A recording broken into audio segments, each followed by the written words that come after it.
এই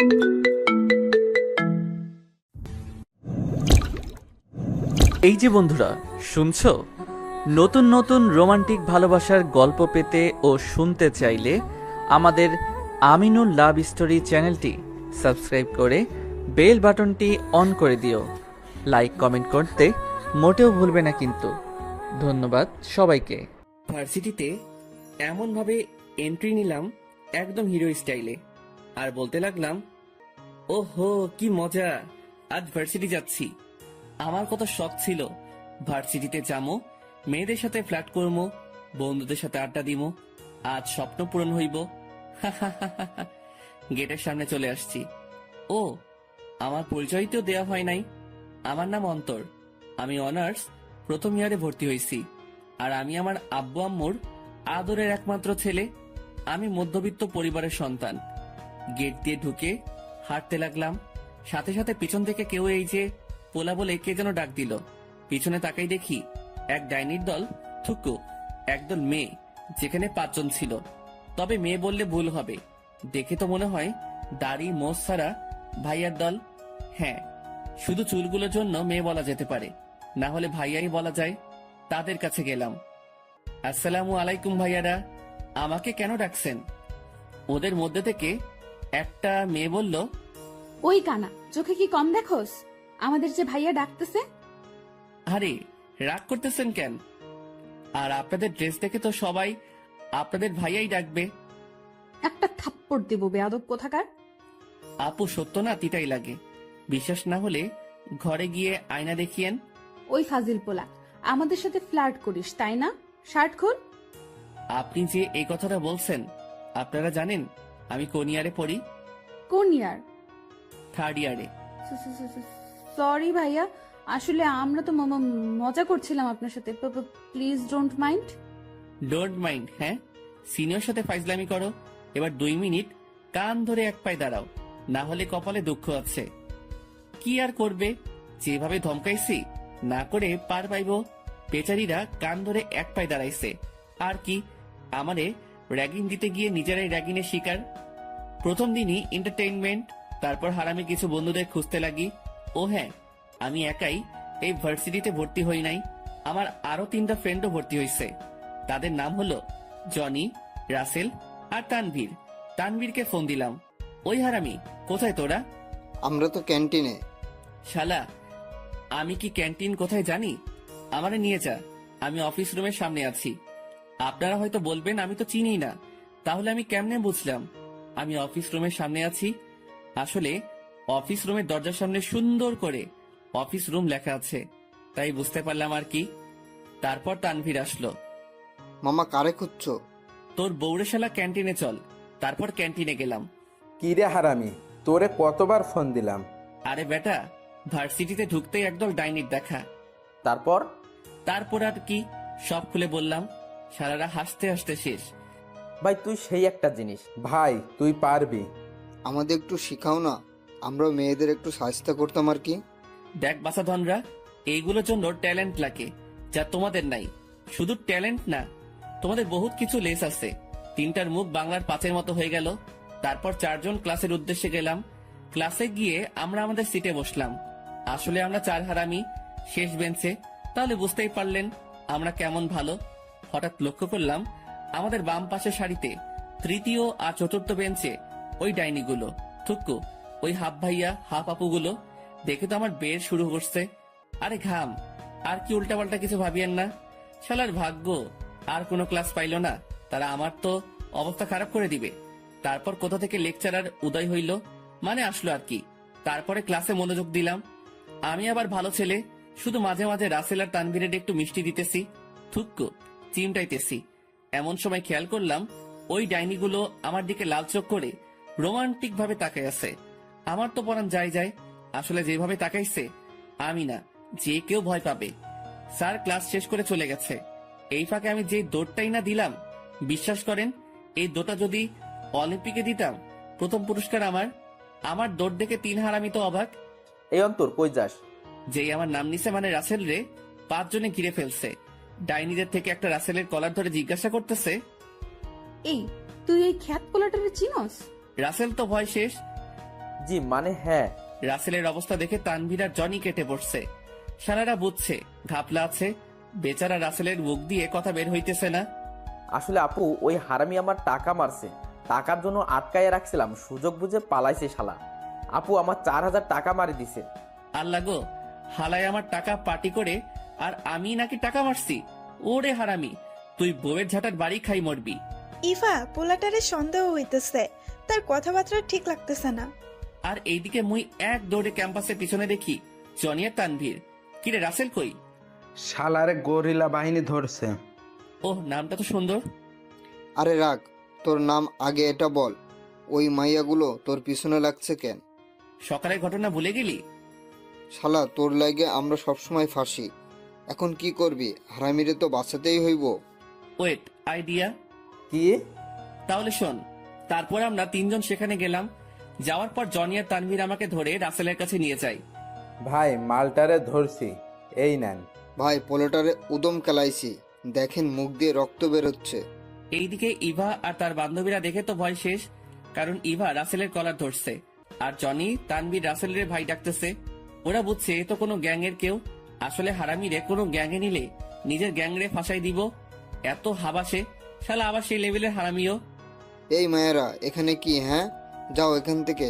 আর খবরদার এই ঘটনা কাউকে বললে তোমাদের কপালে দুঃখ আছে। যাও এখান থেকে। এইদিকে তানভীর যেভাবে ধমকাইছি সবগুলোর তো হালুয়ার টাইট, তারা ভয় চলে যায়। আর এইদিকে আমরা হাসাহাসি করতেছি। রাসেল আমারে কেলাইছে। হারামি তুই আমার বিপদ রাখে ভাগছোস, যেভাবে ওই মাইয়া কলার ধরছে আমার তো পরাণ যাই যাই অবস্থা হয়ে গেছে। শালা তারপরে বাঁচাইছেটাকে। যাই হোক, আইডিয়া কাজ করেছে। আগে এটা বল, তোর ঠোঁটে রক্ত কেন? মামা ভালো করে দেখ, রক্ত নাকি অন্য কিছু। আসলে রক্ত না, ক্যান্টিন থেকে 3 টাকার একটা সস নিয়ে কাজে লাগাইছি। ওরে বাটপার! সবাই হাসতে হাসতে আমার মুখে লাগানো সস আঙুল দিয়ে খাইতেছি আর বের হইতেছি। এমন সময় সামনে দেখে তো আমি অবাক, কারণ সামনে ইভা, উর্মি আর তাদের বান্ধবীরা দাঁড়ায় আছে কিছু ডান্ডা নিয়ে। আমরা 4 জন তো থ হয়ে আছি। অধিচালকের গলার দড়ি। আপনি মনে করছেন আপনাদেরকে আমরা ভয় পাইছি আর চলে গেছি, কিন্তু বাহিরে আসতেই আপনাদের হাসাহাসি আমাদের সবকিছু বুঝাই দিছে। তো সিনিয়র ভাইয়া, আমরা আপনার সেবা করতে আসছি। ইফ ইউ ডোন্ট মাইন্ড, আমরা কি আমাদের সেবা চালু করতে পারি? কি গুন্ডি মেরে বাবা, আমার মতো নিরীহ পোলারে মারার প্ল্যান করতেছে। জনি, পিছনে দেখি একটাও নাই, 3টা আগেই পালাইছে। শালা হারামি বাচ্চা, আগে পালাইলি, একবারও সিগন্যাল দিলি না। এখন কি করি? আল্লাহ রশি ফালাও, না হলে বুদ্ধি দাও। মারেন আপনারা, আর বাদ যাবেন কেন? আমি তো শুধু মাইট খাওয়ার জন্য জন্মাইছি। বাসায় আম্মু মারে আর বাহিরে আপনারা মারবেন, অসুবিধা নাই। দেন শুরু করেন। ইমোশনাল অত্যাচার করার চেষ্টা করতেছি, দেখি কাজ হয় নাকি। সবাই মারে মানে কি? আসলে আমি ছোট থাকতে আম্মু আমাদের ছেড়ে চলে যায়। পরে আব্বু আর একটা বিয়ে করে, যার জন্য নতুন আম্মু আমারে দেখতে পারে না, খালি মারে। আসলে ইহা একটা ডাহা মিশা কথা। আমার আব্বু কোনো দ্বিতীয় বিয়ে করে নাই, না আম্মু আমাদের ছেড়ে গেছে। যান বাঁচানো ফরজ, তাই একটু আর কি, তাই একটু সবার সাথে মজা করে ঘুরে বেড়াই, হাসি খুশি থাকার জন্য। আচ্ছা যা, ছেড়ে দিলাম তোকে। মনে মনে বুদ্ধি কাজে দিছে। এখন 3টারে পাইলে হইছে, তাদের 14 গোষ্ঠী বাহির করব। হারামি বাচ্চা। তারপরে দুপুরে ভার্সিটি থেকে সোজা মেসে গেলাম। একটা কথা, আসলে আমাদের 4 জনের বাড়ি ভার্সিটি থেকে দূরে না, তবে আমাদের ইচ্ছা আমরা 4 জনই একসাথে মেসে থাকবো। তাই মেস আগে ঠিক করে রাখছি। মেসে গিয়ে রাসেল দরজা খুলে দেখে, চিৎকার করে, ভূত! ওই শালা, ষাঁড়ের মতো চেঁচাচ্ছস কেন? মামা আমাদের ক্ষমা করে দে, আমরা তোকে বাঁচাতে পারলাম না। দেখ ভাই, আমাদের ছেড়ে দে। ওই চান্দর বাচ্চা, তাদের 3টারে আমি একাই কেলাইছি। শালারা, আমি বিপদে পড়ছি আর তোরা আমারে রাখি গায়েব হয়ে গেছিস, একটাবারও ইশারাও দিলি না। ভাই বিশ্বাস কর, তাদের দেখে মুখ দিয়ে একটা কথাও বের হচ্ছিল না। ভাই, আমাদের ক্ষমা করে দে প্লিজ। আগে এটা বল, তুই কেমনে বেঁচে ফিরলি? ওরা তো ছাড়ার পাত্র না। ওকে, তাহলে শোন, সবকিছু বললাম। ভাই তোর পাটা দে তো। কেন, আমার পা দিয়ে তুই কি করবি? আরে দে না। ওকে নে। 3টা পা ধরে সালাম করতেছে। ওই শালারা কি করিস? ভাই সত্যি করে, কত ছোটবেলা থেকে তুই কি কি খাইতি? ভাই সত্যি করে কত ছোটবেলা থেকে তুই কি কি খাইতি? শালা, এত বুদ্ধি পাইলি কই? ভাই আমাদেরও কিছু বুদ্ধি দে ভাই। এটা নিয়ে সবাই হাসাহাসি করতেছি আর খাবার নিয়ে আসছি। তারপর খাবার খেয়ে রেস্ট করে দিলাম। তারপর বিকালে 4 জনে হেঁটে এসে সন্ধ্যায় নাস্তা করে পড়তে বসি। এরপর আম্মুর সাথে কথা বলে খাবার খেয়ে ঘুমিয়ে পড়ি। এভাবে কেটে যায় প্রথম দিন। পরের দিন খুব সকালে ঘুম ভেঙে যায়, তাই ফজরের নামাজ পড়ে বাহিরে যাই। বাহিরে গিয়ে মাইন্ডটা ফ্রেশ হয়ে যায়। সকালে ঠান্ডা বাতাস মনটা জুড়াই গেল। এই সময় বউ বা জিএফ থাকলে তার হাত ধরে হাঁটতাম। তারপর মেসে আসি আর দেখি হারামিরা ঘুমাইতেছে। আমার ঘুম সকাল সকাল ভাঙছে আর আমি এদের মজা করে ঘুমাইতে দিব? আমি জনি, রাসেল আর তানভীরে ডাকছি, জনি আর রাসেল উঠ। কিন্তু তানভীর এখনো ঘুমের দেশে। তার ওয়াশরুম থেকে এক মগ পানি এনে তানভীরের মুখে ঢেলে দিলাম।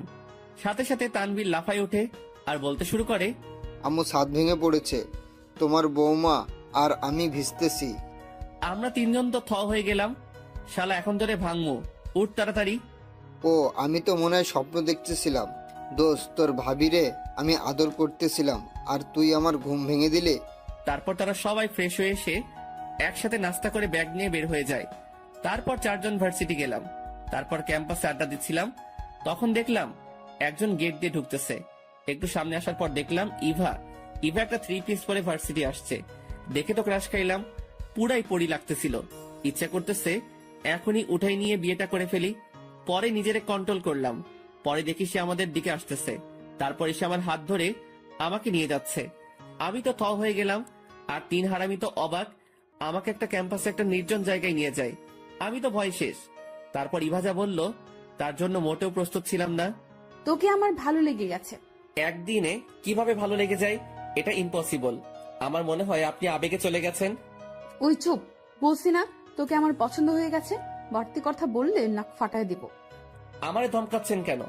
আমার মতো ফাজিল পোলারে কেমনে ভালো লাগলো? ধমকাচ্ছি ভালো করতেছি। কালকে তোর ফাইজলামির জন্য রাতে ঘুম হয় নাই। আমি আবার কি করলাম? চুপ, তুই জানোস আমি যখনই চোখ বন্ধ করি তোর সকল ফাইজলামি দেখি। তোর শয়তানিগুলো, তোর দুষ্টামিগুলো সব শুধু চোখে ভাসে। আর কথা বাড়াইস না। বলছি তোকে ভালো লেগে গেছে, মানে এখন আমি তোকে চাই। বাহ, আজকে কার মুখ দেখে ঘুম থেকে উঠলাম? নিশ্চয়ই আম্মুর। যাক, ওয়ালপেপারে আম্মুর ছবি রাখছি, ভালোই হইলো। আই লাভ ইউ আম্মু। তোমার চেহারা আমার জন্য লাকি। ক্রাশ আমার প্রেমে হাবুডুবু খাইতেছে, তার সাথে কিছুক্ষণ ফাইজলামি করাই চাই। কিন্তু আমি সোনিয়া ম্যাডামরে পছন্দ করি আর উনাকে ভালোবাসি। উনিও আমাকে ভালোবাসে, আর কেউ আমাদের আলাদা করতে পারবে না। তুই শুধু আমার, আর যদি কোনো মেয়ের সাথে দেখি তোরে, তাহলে তোর এমন হাল করবো না তুই কারোর সামনে যাইতে পারবি না। আল্লাহ, এটা কি ধরনের হুমকি দিল? আই, তোমার নাম্বারটা দাও তো। আমার কোনো নাম্বার নাই। ফাইজলামি অন্যদের সাথে করিস। এখন তোর মোবাইল নাম্বারটা দে। আপনি তো আমাকে বলছেন আমার নাম্বার দিতে, এখন আবার বলতেছেন মোবাইল নাম্বারটা দিতে। আপনার মাথা মনে হয় গেছে। ওই, তুই আমাকে আপনি করে ডাকোস কেন? তুমি করে ডাকবি, বুঝছস? আমারে মারলেন? নিরীহ পোলা পাইয়ার এরকম করতেছেন? ওলে বাবা লে, আমার বাবুটা রাগ করছে। আসো আদর করে দে। মোটেও না, আর ভিটামিন খাওয়ার শখ নাই। তারপর ইভা আমার কাছে এসে একটা কিস দিয়ে দিল। আমি থ হয়ে গেলাম। আই শুন, এখন থেকে অন্য কোনো মেয়ের সাথে কথা বলবি না, কেমন? কথা বললে সমস্যা কোথায়? ফ্রেন্ড হিসেবে তো কথাই তো বলবো। ঠিক আছে, এখন সুন্দর করে ক্লাসে যাও। আমি আর কি করবো, থাপ্পড়টা বেশি জোরে দিল। মনে করলাম নরম মনের হইব, উল্টো আমার গাল নরম আর গরম করে দিল। তারপর চলে গেলাম ক্লাসে। সেখানে গিয়ে চুপচাপ বসে ক্লাস করে ক্যান্টিনে চলে গেলাম। তারপর রাসেল বলল, ইরে তুই চুপ কেন? হ্যাঁ রে, কি হয়েছে বলতো? আচ্ছা ইভা তোরে নিয়ে কি করছে বলতো? কিছু না রে দোস্ত। তারপর ইভার কাছে চলে আসি আর বলে, দেবরজিরা তেমন কিছু করি নাই, শুধু একটু আদর করলাম আর কি। দেবরজি মানে? আরে অন্তর তোমাদের ভাইয়ার মতো হয় আর সে তোমার ইয়ে হয়, তাই তোমরা আমার দেবর না। অন্তর, একটু সাইডে আসবি? "আ- আ- আ- আ- আমি হ্যাঁ তুই। আমি নির্ঘাত গেছি। তারপর 3টা আমারে এক করে নিয়ে ইচ্ছে মতো আদর করে আর বলে, এত বড় কাম করলি, একবারও বললি না? শালা বললেই কি নিয়ে যাইতাম নাকি? তুই মনে হয় আমাদের বন্ধু ভাবস না।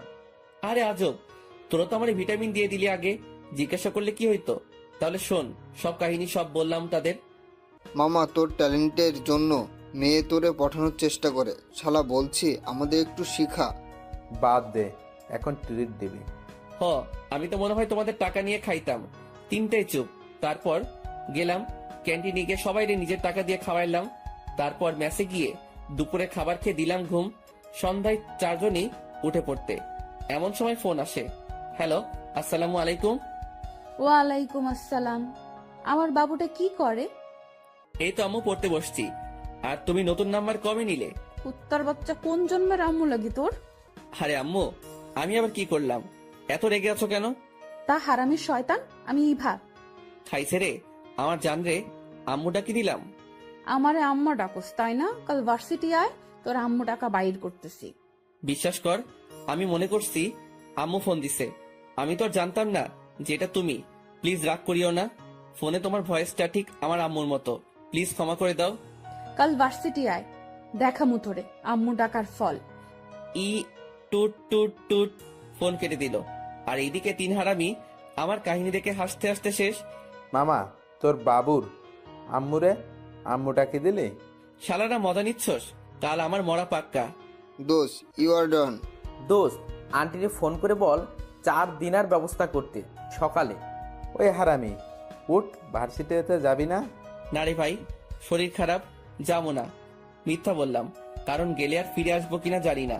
ইভাজের আগি শালা যাইবা কেমনে? কাল যা করছে ইবা পাইলে হইব।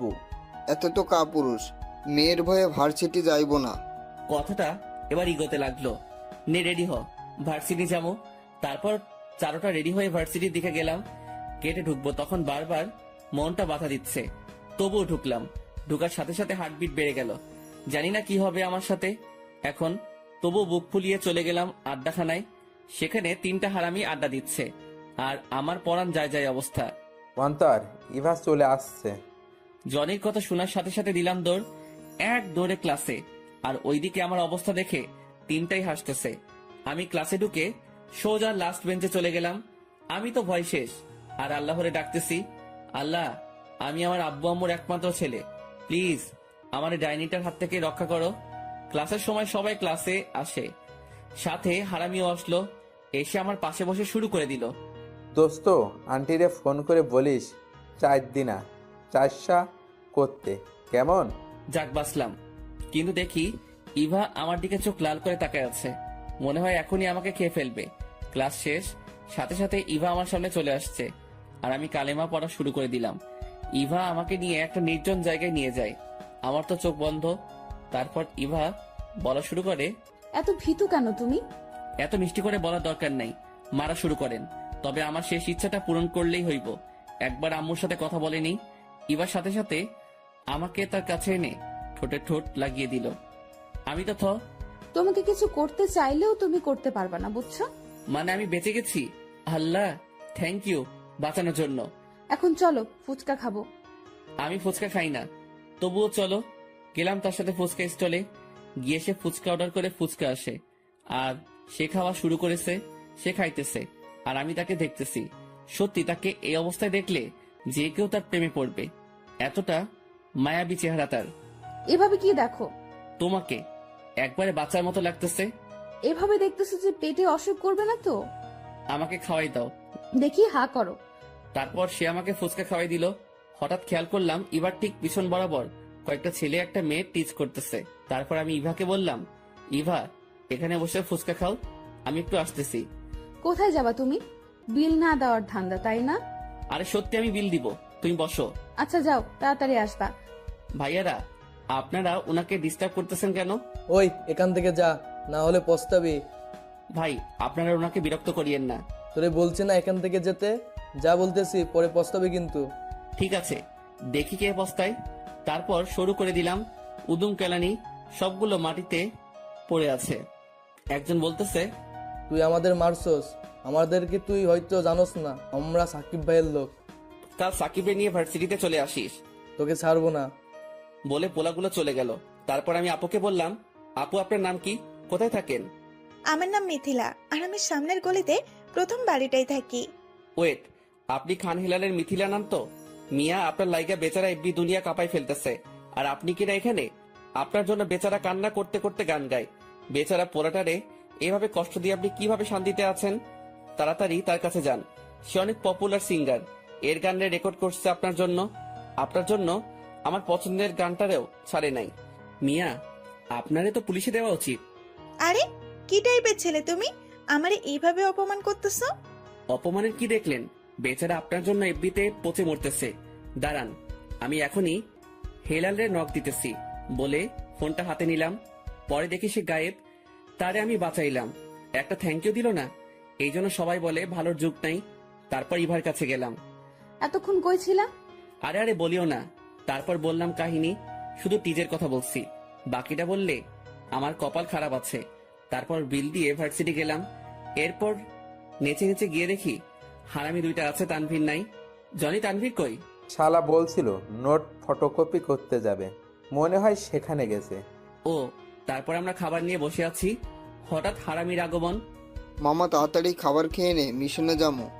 ওকে, কিসের মিশন তা জানতে হইলে গল্পটি শেষ পর্যন্ত দেখুন। তারপর দুপুরে খাবার খেয়ে একটু রেস্ট নিলাম। বিকেল বেলা মিশন শুরু। দোস্ত কোথায়? ওই যে। শালা, এটা প্রিন্সিপালের বাড়ি। শালা তুই তো ইন্টেলিজেন্ট চোর, তোরে ধরার ক্ষমতা কারণ নাই, তুই পারবি। আমার সম্মান করলি নাকি ইনসাল্ট? আরে মামা, তোরে কি আমরা ইনসাল্ট করতে পারি? আচ্ছা এইসব বাদ দে, এখন গাছে উঠবেটা কে? কি আবার আমাদের অন্তর দ্য গ্রেট? শালা, প্রতিবারই আমি কোরবান হই। তারপর গাছে উঠে কিছু ফল ফালাইলাম। অনেক ধরনের ফল আছে, জামরুল, আম, পেয়ারা, পেঁপে। কিছুক্ষণ পরে নিচে কেউ ঘেউ ঘেউ শব্দ করতেছে। নিচে দেখি কুত্তা। ওমর খোদা, শালার কোন মাইন্ডের চিপাই পড়লাম মুই? শালা তিনটা আমারে গাছে রাখি, গায়ে। আল্লাহ, একটু ফলিত নিতে তো আইলাম, এখন কি করি? লোভে পাপ। তিন হারামি আমার গাছে থুইয়া কেটে পড়লো কেন? জীবনটাই বেদনার, থুক্কু, জীবনটাই বেদনা। তারপর, ভাইরে, আমি তোর কি ক্ষতি করছি? ভাই প্লিজ আমাকে ছেড়ে দে।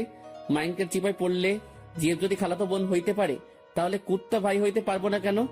ভাই তোরে বন পাউরুটি দিমো। ভাই আমারে ছাড়া ঘুষ দেওয়ার চেষ্টা করতেছি, দেখি পটে কিনা। হঠাৎ মাথায় বুদ্ধি আইলো, গাছে থেকে ফল নিয়ে দিলাম কুত্তার গায়ে মারি। শালায় দিল দৌড়। তারপর নিচে নামতে গিয়ে ধপাস। আমার পড়াশুনে প্রিন্সিপাল বাহিরে আসে। কে রে ওইখানে? শ্বশুর মশাই, তোমার জামাই বলে দিলাম দৌড়। এই দারোয়ান, দেখ তো কে এসে। আমি তো গায়েব। তারপরে মেসে, সেখানে গিয়ে দিলাম তিনটারে মাই। শালারা, তোকে মতো বন্ধু থাকলে শত্রুর প্রয়োজন হয় না। দোস্ত কুত্তা ছিল তাই আওয়াজ ছাড়া কেটে পড়েছি, না গেলে 14 করে 3 জনের 42টা মারতে হইতো। তাই বলে আমার মাইন্ডকার চিপায় ফেলাই আসবি? প্রিন্সিপাল বের হয়ে একে একে করতেছে। অল্পের জন্য বাঁচছি। এদের কিছুক্ষণ বকে নিলাম। তারপর আর কি, যেভাবে রাত কাটে সেভাবে কাটলো। সকালবেলা 4টায় ভার্সিটি গেলাম, গিয়ে আড্ডা দিচ্ছি। হঠাৎ খেয়াল করলাম খান হেলালের জিএফ মিথিলা। ওই খান হেলালের বউ, ইধার দেখো। মিথিলা আমারে দেখে থ। তুমি এখানে? ভার্সিটি কি তোমার হেলালের নাকি যে শুধু তুমি পড়বা? আচ্ছা, কে বলছে যে আমি ওই হেলালের মিথিলা? আমার মন বলছে তাই। আসলে কাল তোমাকে ওই ছেলেগুলো হাত থেকে বাঁচানোর পর তুমি ভয় ছিলা, তাই তো হাসানোর চেষ্টা করলাম আর কি। সরি, একটু ফান করলাম। ইটস ওকে, আর থ্যাংক ইউ আমাকে বাঁচানোর জন্য। তারপর সবার সাথে মিথিলার পরিচয় করে দিলাম। কিন্তু আমার জানটা আইলো না কেন? আমি তো ক্যাম্পাসে যাচ্ছি, হঠাৎ কেউ যেন আমার শার্ট ধরে নিচে ফালাই দেয় আর মারতে থাকে। এইদিকে ক্যাম্পাসের সবাই দেখতেছে আর আমার বন্ধুরাও আসতেছে না। সবার চোখে ভয় দেখতেছি। হঠাৎ সে বলে, এলাকায় আসিস একবার বলছিস কুত্তার আমি বন্ধুটারে একবার মিস করিস নাই তোরে, আজ খাইছি আমি। ভাইয়া প্লিজ ওকে মারবেন না, ও যা করেছে তার জন্য আমি ক্ষমা চাচ্ছি। আমি আমার মাথা ঘুরালাম। আমি তাকাই তো থ হয়ে গেলাম। সাকিব। হ্যাঁ আমি। আপনারা হয়তো ভাবছেন কে এই সাকিব? সাকিব হচ্ছে আমাদের মানে জনি, রাসেল আর তানভীরের ফ্রেন্ড। আমরা একসাথে ইন্টার কমপ্লিটেড করেছি। আমার প্ল্যান ছিল অন্য কোথাও পড়বো, কিন্তু তানভীর, জনি আর রাসেলের জবরদস্তির কারণে এই এলাকায় আছি, যার কারণে অনেক দিন ধরে তার সাথে যোগাযোগ নাই। তার মানে এই না যে বন্ধুর খোঁজ খবর রাখবো না। বর্তমানে সে বলতে গেলে ছাত্র লীগের নেতা এবং তার পাওয়ারও অনেক। সাকিব হাত বাড়িয়ে বলে, শালা ওঠ, এলাকায় আসিস একবারও বলিস নাই। হারামি, এলাকায় থাকার কথা না, কিন্তু আছি। আর কি, কি খবর তোর? শালা ভালো কেমনে থাকতাম, তুই ছিলি না, এখন ভালো হয়ে গেলাম। আর ইবা তো থ। ভাইয়া আপনি ওকে চিনেন? তার বাপরে কি ভুলবো নাকি? তুই ঠিক আগের ফাজিলটাই আসিস। তুমি ঠিক আছো তো? আরে আজব, আমারে মারার জন্য এখন পর্যন্ত কোনো লাল জন্ম হয় নাই। দোস্ত, এটা কি আমাদের ভাবি নাকি? বুঝছস তাহলে? মামা, ইন্টারে তো প্রায় সবগুলো তোর সাথে লাইন মারতে চাইছে, কিন্তু তুই তাদের পাত্তা দিলি না। যাক, শেষমেশ ভাবি পাইলাম, শালা ট্রিট দিবি। দিব। তুই এখানে কেন এটা বল। আরে আমার কিছু ছেলে পেলে নাকি? কোন ছেলে মারছে? ও, কোন ছেলে পেলে দেখি, তারপর ওইগুলোরে দেখে মাথা খারাপ হয়ে গেল। শালা তুই আমার বন্ধু হতেই পারস না। দোস্ত, রেগে গেলি কেন? তারপর তাকে সব বলি। এবার সাকিব নিজেই রেগে ওইগুলোরে ডাক দেয়। তোদের স্বাধীনতা দিয়ে ভুল করেছি, আজ তোদের দুঃখ আছে। অন্তর, তুই যা, শাস্তি দিবি দে, আমি মানা করব না। দোস্ত, আমি আগের ফর্মে যাইতে চাই না, কিন্তু তাদের শাস্তি দেওয়া উচিত। তারপর ছেলেগুলোর উদ্দেশ্যে বলি, দেখো ভাইয়ারা, আমি চাইলে তোমাদের খুব খারাপ কিছু করতে পারতাম, কিন্তু যদি এটা করি তাহলে তোমাদের আর আমার মধ্যে কোনো পার্থক্য থাকবে না। ভাই, সময় থাকতে ভালো হয়ে যাও, আর পারলে সবাইকে সাহায্য করো, মেয়েদের সম্মান করো, কারণ একটা মেয়ের গর্ভে তোমরা জন্ম নিচ্ছ। আর একটা কথা, কাল যে মেয়েটাকে ডিস্টার্ব করছো, সেই মেয়েটার থেকে ক্ষমা চেয়ে নাও। তারপর তারা মিথিলার থেকে ক্ষমা চেয়ে নেয়। এইভাবে আড্ডা মাস্তিতে কেটে যায় 1 মাস। এই 1 মাসে আমি, জনি, তানভীর, রাসেল, সাকিব আর মিথিলা ও আমাদের অনেক ক্লোজ ফ্রেন্ড হয়ে যায়। তবে সাকিব আমাদের ভার্সিটিতে চলে আসে। সে মিথিলাকে পছন্দ করে, আর আমরা সাহায্য করি প্রপোজ করার জন্য। মিথিলাও অ্যাকসেপ্ট করে ফেলে, কারণ সে সাকিবের ব্যবহার দেখে মুগ্ধ। শুধু মিথিলা না, ভার্সিটির সবাইও ক্লাস শেষ করে আড্ডা দিচ্ছি, এমন সময় প্রিন্সিপালের পিয়ে আসে। অন্তর, তোকে প্রিন্সিপাল ডাকতেছে। পিয়ের সাথে আমার ভালো খাতির আছে। শালার টাকলেটা আমার কেন ডাকতেছে? ওই, তুমি প্রিন্সিপাল স্যারকে টাকলেয়া বললে কেন? আরে আজব, তারে বলছি বলে তুমি খেপতেছো কেন? তুমি ওনাকে এভাবে বলতে পারো না। আচ্ছা বাদ, আমি গেলাম। তারপর প্রিন্সিপালের রুমে গেলাম। স্যার, আসতে পারি? হ্যাঁ, আসো। সেখানে গিয়ে দেখে একজন মহিলা আর একজন পুরুষ বসে আছে। আমি চেহারা দেখতে পারছি না। স্যার, আমাকে কেন ডাকছেন? তোকে সান না, আমি ডাকছি। আমি লোকটার দিকে তাকিয়ে অবাক হয়ে গেলাম। আব্বু? হ্যাঁ, যারা প্রিন্সিপাল স্যারের রুমে আছে তারা আমার আম্মু আব্বু। ফাজিল পোলা, তুই আর কত কোকাম করবি? আগে এটা বলো, তোমরা এখানে কেন? সাদাত, এটা তোর ছেলে? হ্যাঁ রে বন্ধু, এটা আমাদের অন্তর, ফাজিল দা গ্রেট, পাক্কা 2 নম্বরই। সব সময় তুমি আমার ছেলেকে ইনসাল্ট করো কেন? আরে আমি তো মজা করতেছি। হঠাৎ করে এখানে কেন? আর তুমি প্রিন্সিপাল স্যারকে চিনো? হ্যাঁ রে, প্রিন্সিপাল স্যার আমার স্কুল অ্যান্ড কলেজ ফ্রেন্ড। আমি থ হয়ে গেলাম। এখন যদি স্যার আমার সবকিছু বলে দেয় তাহলে আমি শেষ। বহুত কুকাম প্রিন্সিপাল স্যার জানে। শালার কার অভিশাপে এই ভার্সিটি আইলাম। মনে মনে বললাম, কি ভাবতেছিস? কই কিছু না। তোর ছেলেটা ঠিক তোর মতোই হয়েছে, বাক্কা বেটা। আমার আব্বু কি একই রকম ছিল নাকি? তোর আব্বুর কাহিনী শুনলে তুই পুরাই বেহুশ, সে পুরাই তুই। বাহ, ভালোই তো।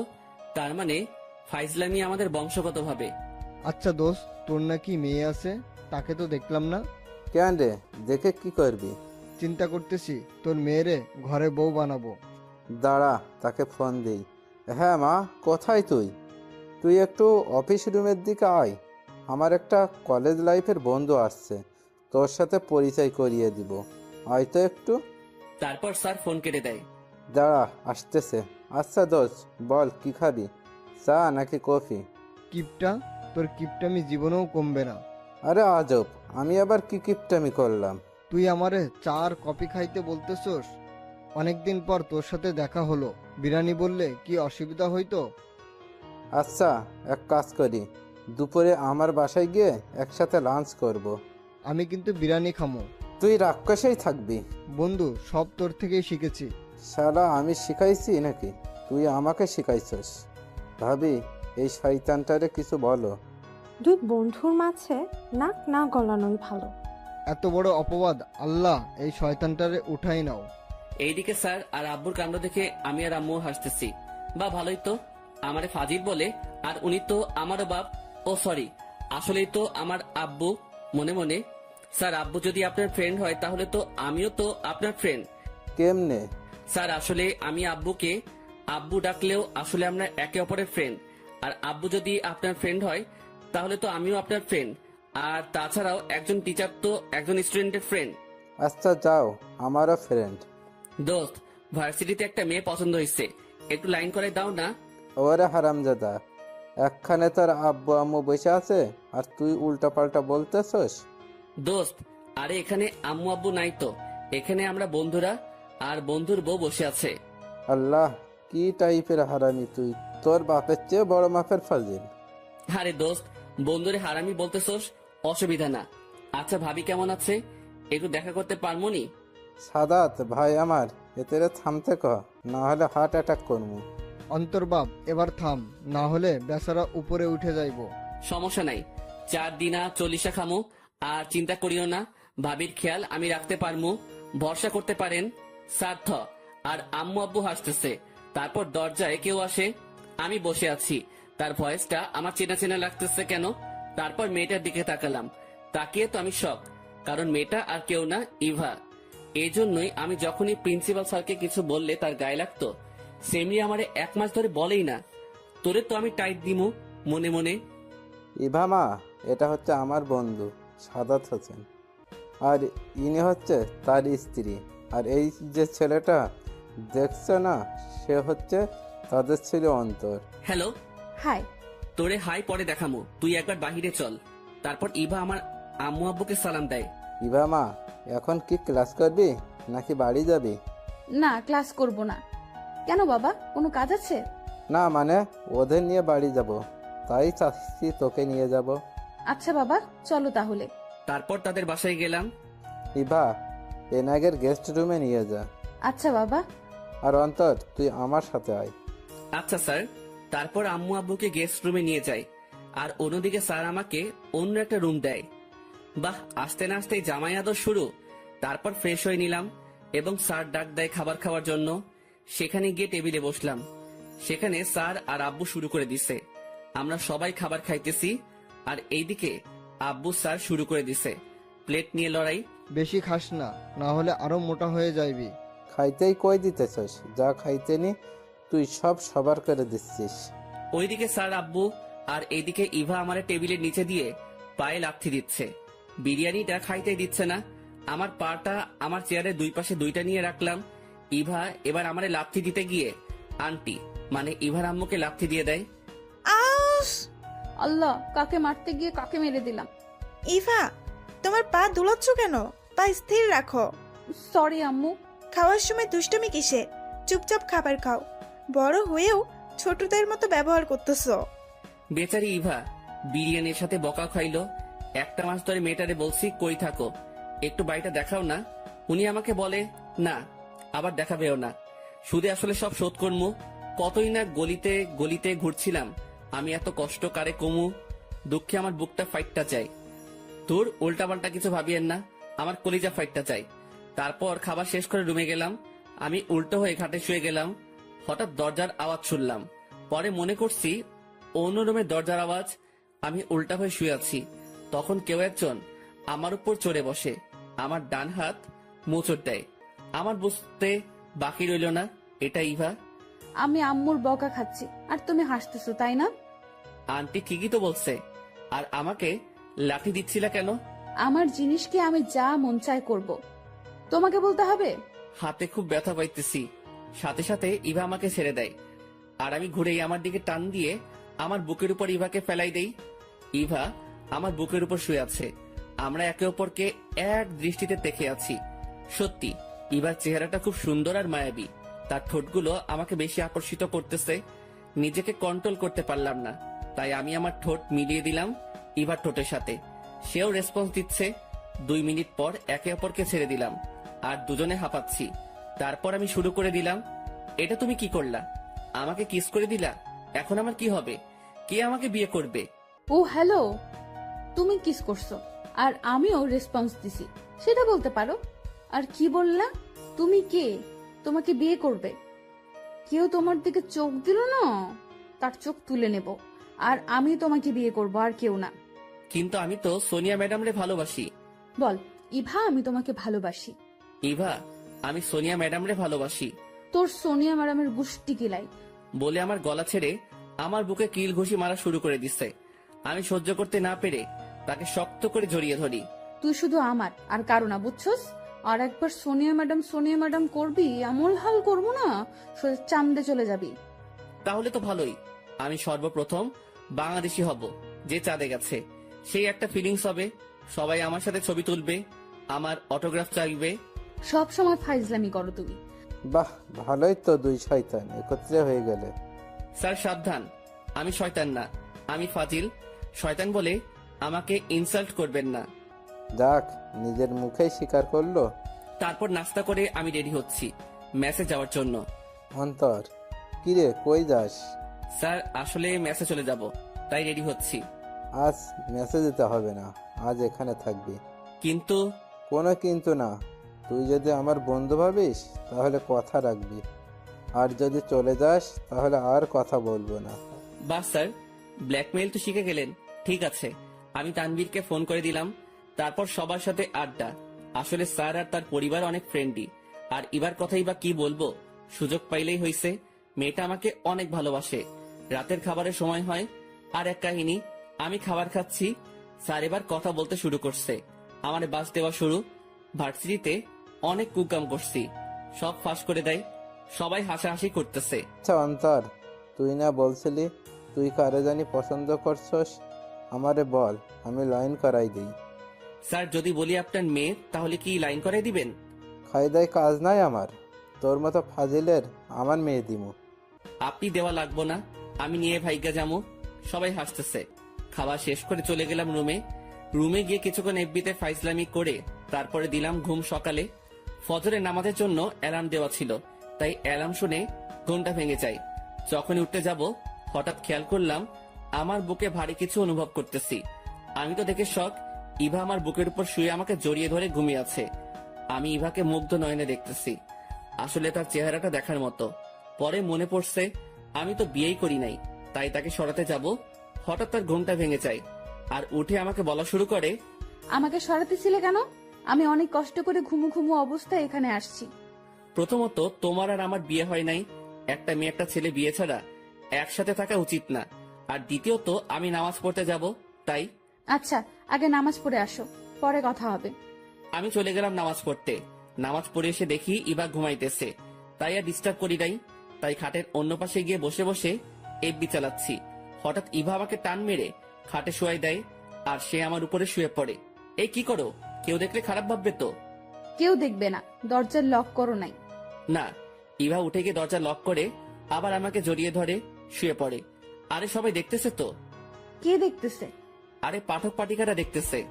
পাঠক পাঠিকারা? দয়া করে চোখ অন্যদিকে নিন, এইদিকে না তাকিয়ে অন্যদিকে নজর দিন। তারপর আমাকে ধরে ঘুম। আমি বা কি করব? কতবার বলছি, শুনেই নাই। সাথে আমিও ঘুমিয়ে যাই। যখন ঘুম ভাঙে তখন 7:30 বাজে। আমি একটু নড়তেই এবার ঘুমটা ভেঙে যায়। সাথে সাথে আমি চোখ বন্ধ করে ফেলি। ইভা উঠে আমার কপালে পাপ্পি দিয়ে চলে যায়। হঠাৎ ইভা এসে ডাকাডাকি শুরু করে দেয়। তার ডাকাডাকিতে আমি উঠে যাই আর গিয়ে ফ্রেশ হয়ে আসি। তারপর নাস্তার জন্য টেবিলে যাই। যেহেতু আজ শুক্রবার, তাই আমার আজ কাজ নাই। টেবিলে যেতে না যেতেই, অন্তর, আজ তুই আর ইভা বাইরে ঘুরে আয়। ঠিক আছে স্যার, আপনি যা বলেন। মনে মনে, বাহ, এটা তো বেগটা চাইতেই বৃষ্টি। তারপর নাস্তা করে ইভাকে দিয়ে বের হই। অনেকক্ষণ ঘোরাঘুরি করে ইভাদের বাড়িতে আসি। আব্বু, আমি একটু মেসে যাব, আমি নামাজের জন্য পাঞ্জাবি আনবো। আমিও যাব। আচ্ছা, ইভাকে নিয়ে যা। এটা কি জন্য? আমার মন চাইছে তাই দিলাম। তাই আমিও একটা লাল শাড়ি ইবার জন্য নেই। তুমি এটা কেন কিনলে? Return gift. তারপর চলে গেলাম ইভাদের বাড়িতে। দুপুরে নামাজ পড়ে খাবার খেয়ে নেই। অন্তর, আজকে আমাদের সাথে বাড়ি যাবে আর কয়েকদিন থাকবে। আরে পরে যাব। আজকেই যাবি? তাদের জবরদস্তিতে রাজি হয়ে গেলাম। ইভা আর তার পরিবার থেকে বিদায় নিয়ে আমাদের বাড়িতে চলে গেলাম। ইভাদের আমাদের বাড়িতে আসতে বলছে, কিন্তু তারা বলছে পরে একদিন যাবে। পরের দিন সকালবেলা আমার প্রচুর জ্বর আর মাথা ব্যথা। কি রে বাবা, ভার্সিটি যাবি না? বলে আমার কপালে হাত দেয়। কি রে, তোর তো প্রচুর জ্বর, আজ তোকে ভার্সিটি যেতে হবে না। বলে আব্বুকে ডাক দেয়। আমার শরীরে প্রচুর ব্যথা, তাই নড়াচড়া করতে পারতেছি না। তাই চোখটা বন্ধ করে ফেলি। আর কখন ঘুম চলে আসে আমি নিজেও জানি না। চোখ খুলে আমি অবাক হয়ে যাই, কারণ ইভা আমার মাথায় হাত বুলিয়ে দিচ্ছে। তার চেয়ে বড় অবাক করা বিষয় হলো, এখানে শুধু ইভা না, সাকিব, মিথিলা, রাসেল, তানভীর, জনি আর প্রিন্সিপাল স্যারও আছে। স্যার, আপনারা এখানে কেন? হারামজাদা, আজ ভার্সিটি ননভেজ হয়ে আছে, তুই নাই তাই তোর বাসায় কল দিয়ে পরে শুনি তোর এই অবস্থা, তারপর তোর ফ্রেন্ডের নিয়ে আসি, তখনই ইভার সাথে দেখা আর সব বলি, এবং ইভাও আসে আমাদের সাথে। শালা এত কেয়ারলেস কেন তুই? হারামি, তুই ছাড়া ভার্সিটি ভালো লাগে? ভাই হঠাৎ এই অবস্থা কেন? আমিও জানি না, সকালে উঠে দেখি এই অবস্থা। শালা রেস্ট নে তুই, আমরা গেলাম, সাবধানে থাকিস, আর কিছু লাগলে কল দিস। ওকে। বন্ধুরা চলে যায়, স্যার আর ইভাই আছে আমার কাছে। দেখলি বান্দ্রামির ফল। একবার সুস্থ হয়ে নেই, আপনারে আমি ছাড়বো না। আমার এই অবস্থা দেখে হাসতেছেন? দেখ, একটু নিজের প্রতি যত্নবান হ, ফাজলামি বেশি করিস তো, তাই তোর এই হাল। একবার সুস্থ হয়ে নেই, এমন বাস দিব না, সেই লেভেলের ঝাটকা লাগবো। আচ্ছা দিস। 3 দিন আমি অসুস্থ ছিলাম। এই 3 দিনে ইভা আমার অনেক খেয়াল রাখে। প্রতি বেলায় এসে দেখে যায় আমি ওষুধ খাইছে কিনা, আর জ্বর কমছে কিনা। আর ফোনের কথা কি বা বলবো, 5 মিনিট পর পর ফোন দিয়ে জিজ্ঞাসা করবে কি করি, এখন ঠিক আছে কিনা। এইভাবে পরিবার, বন্ধু ও ভালোবাসার মানুষের সাথে 3 বছর কেটে গেল। 3 বছর পর আমরা এখন 4র্থ বর্ষে উঠে গেলাম। এখন শরীরে সিনিয়র ভাব। আমরা এখন ভার্সিটি পরিচালনা করি, সবাই বসে আড্ডা দিচ্ছি। শুধু একজন নাই, আর সে হইল ইভা। আমার কলিজাটা আসতেছে না কেন? আরে আসবো, আর যদি এতই টেনশন করিস তাহলে বিয়েই করে নে। আসলে ঠিক বলছিস, সেটাই করতে হবে। হঠাৎ ইভা আসে, এসে আমাকে জড়িয়ে ধরে হাউমাউ করে কান্না শুরু করে দেয়। আরে আজব তো, এমন ভাবে কান্না করতেছে কেন? এই ইভা, এইভাবে কান্না করতেছো কেন? ইভা কান্না করেই যাচ্ছে। আরে কান্না করতেছো কেন বলো? অন্তর, বাবা আমার বিয়ে ঠিক করে ফেলছে। কথাটা শোনার সাথে সাথে আমার মাথায় আকাশ ভেঙে পড়লো। এই কথাটা শুনে আমার মনে হলো কি আমার শরীর থেকে আত্মা টেনে বের করে ফেলছে। কি বলতেছো এইসব তুমি? হ্যাঁ, বাবা আমার বিয়ে ঠিক করে ফেলছে। আমি বাবাকে মানা করছি, তারপরও সে কথা শুনে নাই। অন্তর, আমি তোমাকে ছাড়া বাঁচতে পারবো না। বলে আমাকে জড়িয়ে ধরে কান্না শুরু করে দেয়। আমার চোখ দিয়ে অঝরে পানি পড়তেছে। আমি ভাবতে পারতেছি না আমি ইভাকে হারিয়ে ফেলবো। এইভাবে হার মানলে চলবে না, কিছু একটা করতে হবে। আমি ইভাকে হারাতে পারবো না। আমি কেন? কেউ তার ভালোবাসার মানুষকে হারাতে চায় না। ইভা, তুমি ছেলেটার ছবি দেখছো? না, দেখি নাই, তবে বাবা আমাকে একটা খাম দিছে, যেটা ওর ছবি আর ওর বাবা মায়ের নাম্বার আছে। খামটা আমাকে দাও। তারপর খামটা আমাকে দেয়। তারপর ইভার সাথে কিছুক্ষণ সময় কাটিয়ে ইভাকে বাড়ি পাঠিয়ে দেই, আর আমিও বাড়ি চলে যাই। গিয়ে ব্যাগটা খাটে ফেলে বালিশে মাথা লুকিয়ে কান্না করতেছি। আর এইদিকে আম্মু খাবার খাওয়ার জন্য ডাকছে, কিন্তু মানা করে দেই। কান্না করতে করতে ঘুমিয়ে পড়ি। বিকালে ঘুম থেকে উঠে ফ্রেশ হয়ে নেই। তারপর মাথায় একটা বুদ্ধি আসে, খামটা নিয়ে বেরিয়ে পড়ি। তারপর একজনকে ফোন দেই। হ্যালো তাইফ, কোথায় তুই? এই আছি। কেন রে দোস্ত? একটু পার্কে আয়। ও, আসতেছি। আপনারা হয়তো ভাবছেন তাইফ কে। সে হলো এই এলাকার মাস্তান, আর আমার সাথে তার ভালো সম্পর্ক আছে। তাকে কেন ডাকছি সেটা বুঝতে পারবেন। তাইফ আসছে। দোস্ত বল, কেন ডাকছিস? এই খামে একজনের ছবি আছে। তোর কাজ হলো এই হারামজাদারে কিডন্যাপ করতে হবে। ওকে আগে এটা বল, একে কেন কিডন্যাপ করতে হবে? তারপর তাইফকে সব বলি। দোস্ত, তুই আমাকে তোর ভাইয়ের মর্যাদা দিয়েছিস। এই ভাই তোর ভালোবাসার জন্য সবকিছু করতে পারে। আমি আমার লোকজনদের খামটা দিয়ে সবকিছু বুঝিয়ে দিব, তবে কখন কাজটা করতে হবে সেটা তোকে ফোনে বলে দিব। ওকে, তুই যেটা বলস। থ্যাঙ্কস, তুই আমার অনেক উপকার করলি। থ্যাঙ্কস দিয়ে পর করে দিলি? আরে ভাই চল, আমরা নাস্তা করবো। তারপর একসাথে নাস্তা করে বাসায় চলে যাই। তারপর রুমে গিয়ে, মিস্টার প্রিন্সিপাল, তুমি মনে করছো এই অন্তর শুধু ফাজিল, কিন্তু তুমি এটা জানো না এই ফাজিল কত ডেঞ্জারাস। আমার এই রূপ দেখার জন্য রেডি থাকো। Get ready for to see my devil form. তারপর রাতের খাবার খেয়ে ঘুমিয়ে পড়ি। সকালবেলা ঘুম ভাঙে আম্মুর ডাকাডাকিতে। আম্মু, ডাকতেছো কেন? আরে, আজ ইফাতে বাড়িতে যেতে হবে তো। কেন? আরে, আজ ইভার বিয়ে, তোর প্রিন্সিপাল স্যার যেতে বলছে। উঠ তাড়াতাড়ি। আম্মুর কথাটা শুনে মনে হলো কেউ আমার কলিজায় তলোয়ার ঢুকাই দিছে। সাথে সাথে আমি ফোনটা চেক করি, দেখি 342টা মিস কল। আমি কল ব্যাক করি, আর ইভা রিসিভ করে কান্না করতে করতে বলতেছে, অন্তর, বাবা আজকে বিয়ের অ্যারেঞ্জমেন্ট করছে, প্লিজ কিছু করো, না হলে আমি আত্মহত্যা করতে বাধ্য হব। আরে পাগলি, আগে আমার কথা শোনো, তারপর সব বলি। আচ্ছা, কিন্তু আমি এই বিয়ে কিছুতেই করতে পারবো না। যদি এটা কাজ না করে তাহলে আমরা পালিয়ে যাব। আচ্ছা ঠিক আছে। তারপর তাইবকে ফোন করে বলে দেই সে সব ঠিক করে রাখছে। ইবাদের বাড়ির সামনে লোক রেডি, এখন শুধু ওই হারামজাদারে পাইলেই হইব। তারপর নাস্তা করে রেডি হচ্ছে, এমন সময় আম্মু এসে একটা পাঞ্জাবি দেয় আর বলে, এই পাঞ্জাবিটা পর। বিয়ে কি আমার যে আমি পাঞ্জাবি পরবো? আরে বাবা, পাঞ্জাবি পরলে তোকে অনেক সুন্দর লাগে, তাই পাঞ্জাবিটা পর। আম্মু তোমরা যাও, আমার একটা কাজ আছে, কাজ শেষ করে ইবাদের বাড়িতে যাব।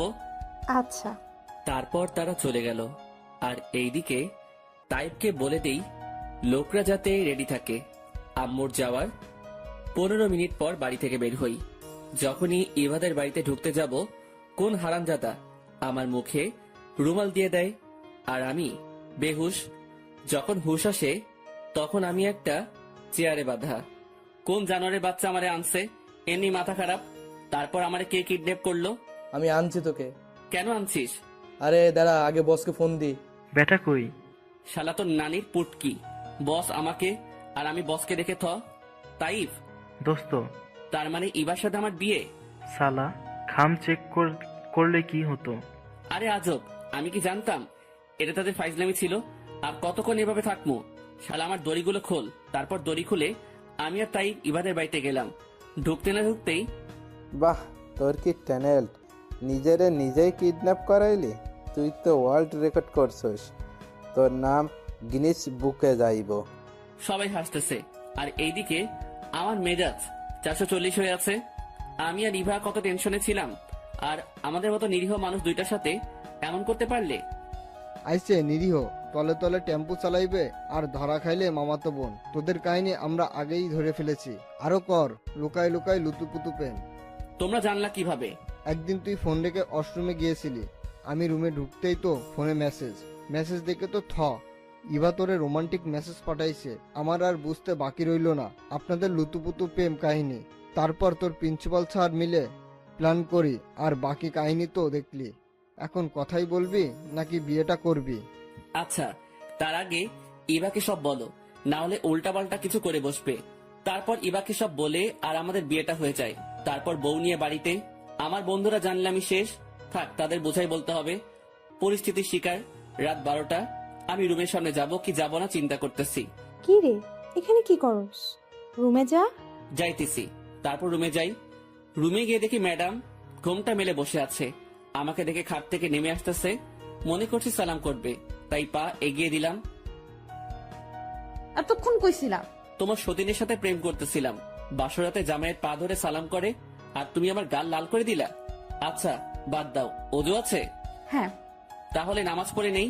তারপর 2 রাকাত নফল নামাজ পড়ে খাটের দিকে যাইতে ইভা আমারে ধাক্কা মেরে ফেলাই দিয়ে আমার উপরে চড়ে বসে। এতদিন বলছিলা বিয়ে ছাড়া কোনো ছেলে মেয়ে একত্রে থাকতে পারবে না, আর ছাড়ছি না।